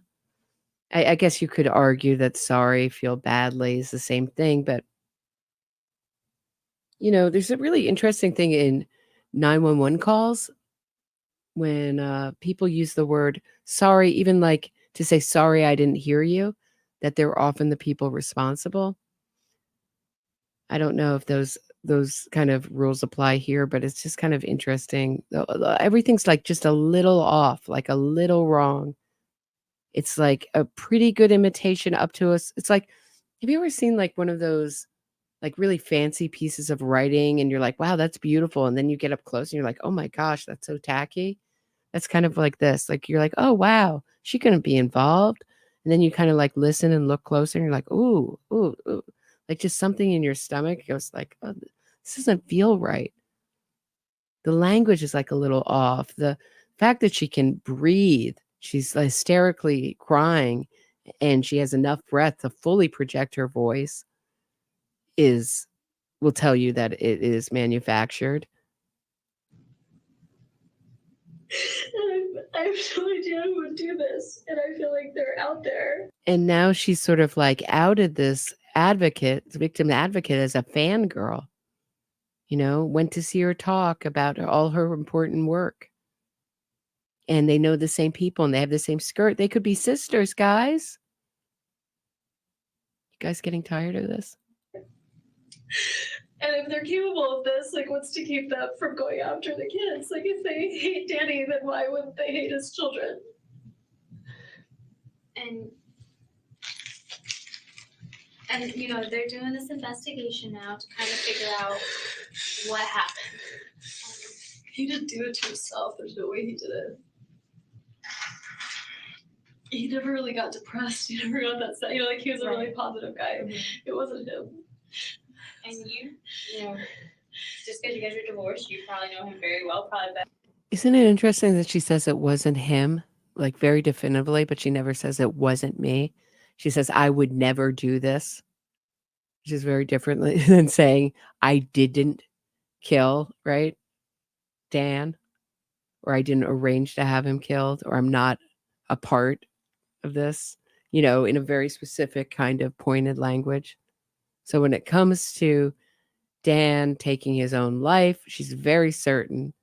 And she keeps saying, I know why I'm a suspect, because I guess that was her line that she practiced. And they're like, dude, we're not even there yet. We're not at suspects yet. We're just trying to establish what happened here. We're not even at suspects. And she's already skipped ahead to that. So that'll tell you the difference, the way you can imagine these things unfolding in real time and the way they do unfold in real time. I'm going to take a quickie break, just rest my voice for a second. How are you guys feeling about this? A little bit more, or are you getting bored with it? Let me know when I come back. Oh, thank you so much, Count All Joy. Do you think Wendi uses kids to whip up emotions? Yes, I think, I got a comment about Sonny's, who went to Charlie Adelson's trial, did an episode with her, and she was mentioning Wendy's shoes. And she said, I don't understand how she was so dressed to the nines all the way up to these flat shoes. And to the person who left that comment, I totally get where you're coming from. I wear comfortable. I can't handle foot pain myself. I probably wear some pretty, what other people would say, or some pretty not attractive shoes myself. It's just the fact that she did it on a day, she could have worn sneakers and then changed into heels or whatever to have an outfit that matched. But the point with those shoes that I thought was the reason that she wore them was to telegraph to the jury that I'm a mother and I wear practical shoes. You couldn't see it. So the public couldn't see it on watching on TV, but the jury definitely could spot it. And that would sort of show that she was a dedicated mother. That was my thought on it. So, yeah, I think she uses her kids. I think she uses the fact that she's a mother because how many mothers do something like this? I think the best argument, and I think should she ever go to trial, I think we'll hear a lot of the same kind of argument, like what mother would do this? A mother with no feelings.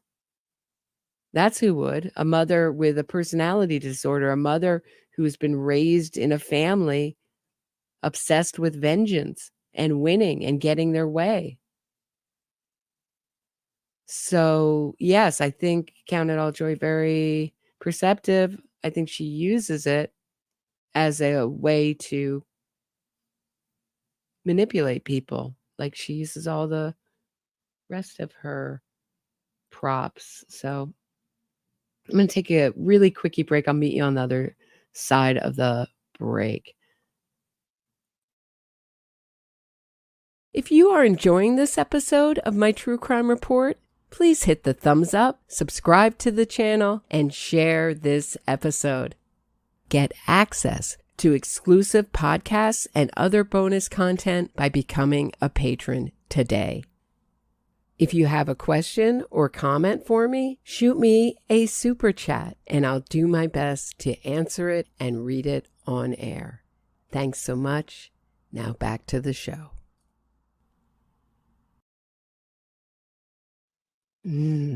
Wow. This is so crazy, isn't it? I mean, every time I watch this, I see something different in it.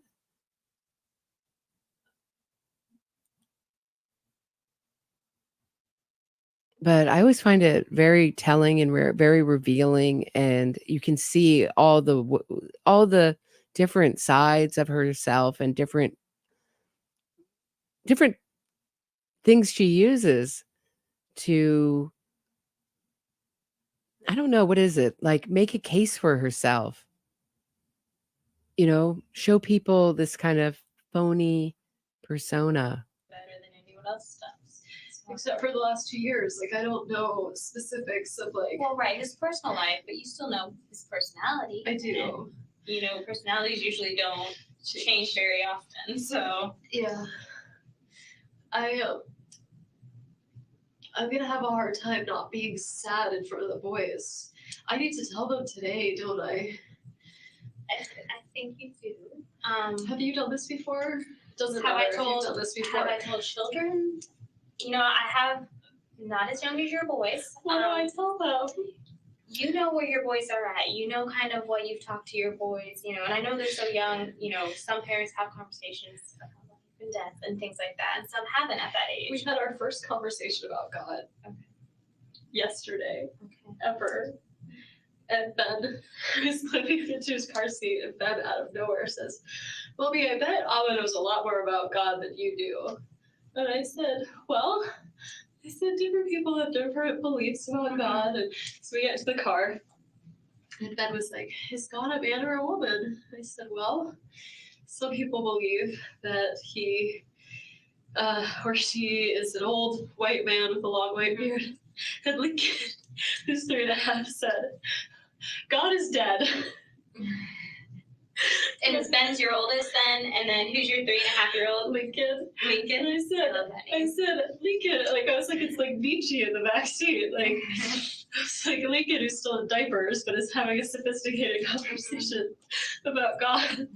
And I just was laughing and laughing, and they were asking such interesting questions, and I was answering them with, like, different people think different things. And, but it was just our first time we ever had a conversation. Really, they talk about superheroes a lot, and so sometimes they'll joke, they'll fall over and be like, "I'm dead," and I say, "I really don't like it when you say that." And they've talked about like animals being like, "He's dead," like on the ground.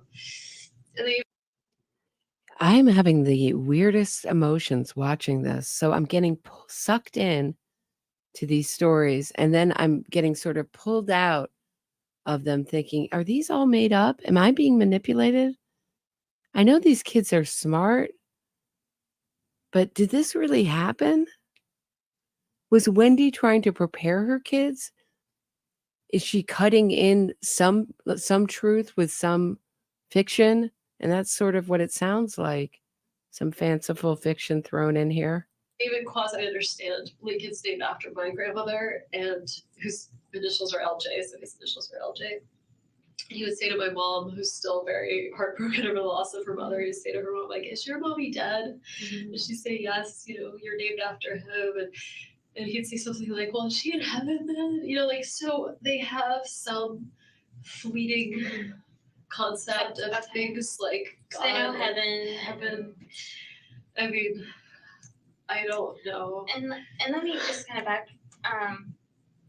I'm not sure what investigator Isom kind of told you. You know that he's still alive. No, I didn't know that. He's.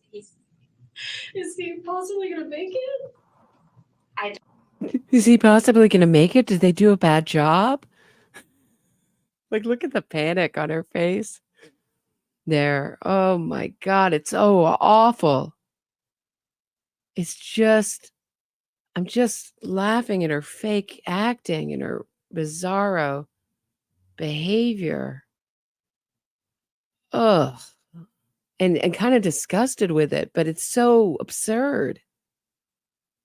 That reaction. You want to see that? I want to see that again. Investigator Isom kind of told you. You know that he's still alive. No, I didn't know that. He's. Is he possibly gonna make it? I don't know the answer to that. I know. He made it sound like he was gone. So does that mean that he might be okay? I don't think, from what it sounds like, I don't think he'll be the same. Okay, but he might make it.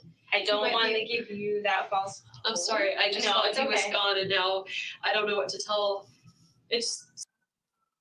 Look at the disappointment. Do you see that head turn? Like, oh no. Yeah.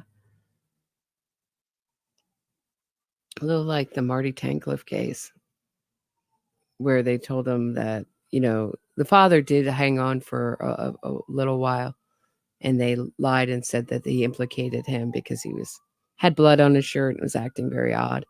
Sort of a game changer. I know, and that's why I was kind of asking you. I didn't know that. He made it sound like he was gone. I don't think it's good though. I know that's sort of what he said, but I assumed he was saying that like euphemistically. And that's why I'm kind of because I don't want to be misleading in this conversation. Is there any way to find out because if he might be okay, I want to bring the kids to him so that they can. And that's kind of stuff we'll talk about in a little, but let me ask him. I just think that's different, right? Like, if he's not going to make it and he can see the kids one more time, then he should see them.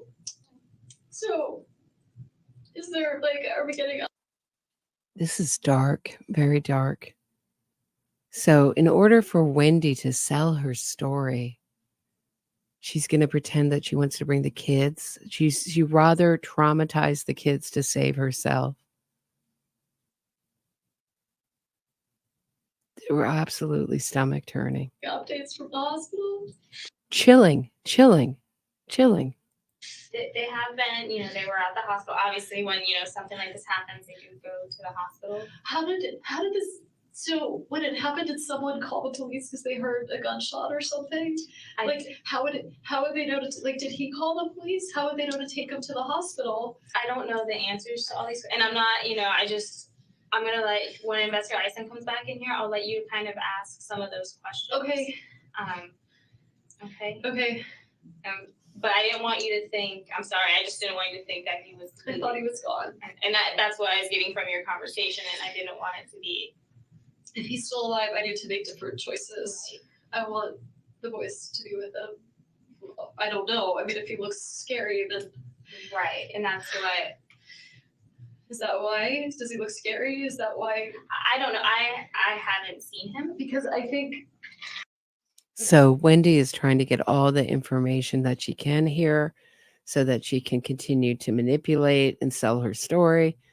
And she's getting very frustrated that she isn't privy, and they don't want to make her privy because and also the more information they give her, the more sense of relief she's going to get that she's not a suspect, right? Because we know that, and she has to know that a detective like Eisen, who, by the way, they announced, I think it was Fancy Fiction announced that he was dead and put up a death notice. And I was looking at it and I was like, this seems awfully odd. I was like, I was like, you just didn't see when it talked about the Jehovah Witness memorial service. That's when I was like, I don't think so. But yeah, good news. He's still alive. And thank him for all his hard work on this case. I think that would be more traumatizing for the kids to see something horrible. Right. I don't want them to. And I will say, from a victim advocate perspective, I always recommend people not, especially young children. They're so little. I mean, they could I want them to have. If it's gonna have to be memories, I want them to be good. Mm-hmm. Because their last memory would have been him taking them to school this morning. Mm-hmm. This morning. See, your last memories, those kind of things, you think about way after the fact. It's all too immediate and mixed up. When you're really grieving and are really in shock, you don't think, oh, well, my boy's last memory is going to be this. This is something that she's prepared for, she's thought about, and that's why she can kind of contextualize the time that way. But that's not usual for this kind of situation.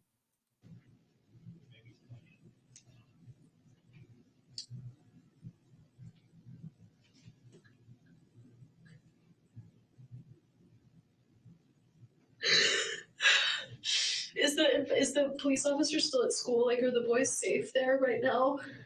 I don't know the for sure answer to that, but I do know that they checked on them. And I know they checked on them, but the kids, I just want to make sure they're okay. Let me go talk and let me ask them that for you. So how long are we into this interrogation? Or I'm sorry, questioning. What are we? So she's been there at least 1 hour, 50 minutes. And this is the first time she's questioned about how her kids are. Really, in a real way, not making plans to pick them up or what to do with them, but really their emotional state. And not about her and how she's going to tell them and how they're going to take it, but how are her kids doing? And that's one thing that Sonny really picked up on in Charlie Adelson's trial, is that nobody in the Adelson family was worried about the boys. And according to Jeffrey Lacasse, it was very important to Wendi that none of their stressed out behavior being seen connected or troubled behavior be connected to their father's recent murder. And he found that very odd as a social worker. Wendi, look at me. There's no reason for them to think that anything's going to happen to the boys right now, okay? Okay. And I just want you to know that there's no indications that. But why would someone do this? Like, why wouldn't they just come after my whole family? I do hear your concern. I do. It's very childlike, right? Why? But why? But who? But why? But who? But why? If I keep asking these questions, then you're going to have to keep answering them, and I won't have to answer any questions. You see what she's doing? It's like, when those but why is the sky blue, Mommy? But why is it? But this has a very pointed purpose, which is if I keep asking these questions, who did it? It will reflect well on me. I will look confused and an innocent party in this, and you won't have any space to ask me any questions. I just want you to know, though, like, if there was an indication. I mean, there's no indication some crazy person was gonna kill Danny, so why would they not think someone was gonna, like, anything could happen, right? From what I understood, that there was someone that was at the school. They didn't find anyone like running away at the scene, did they? I don't know that answer. Okay. I'm sorry. I know I'm giving you a lot of I don't know. I know. I'd rather that than you make something up, but I just have no idea what's happening right now. I'm sorry. Let me go see and try to talk to Investigator Isom and see if he can give you a little bit more clarity. Okay, thank you.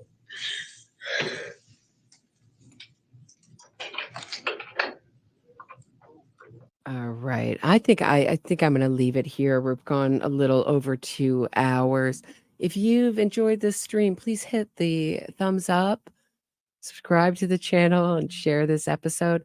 Working on a new episode for Patreon. Going to record it tomorrow. Don't know how long it'll take me to edit it, but it is on this case.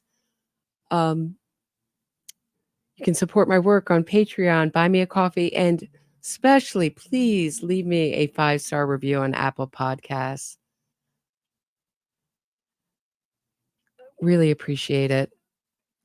Thanks, everybody. Thanks for watching this with me. I think we'll revisit it another time together.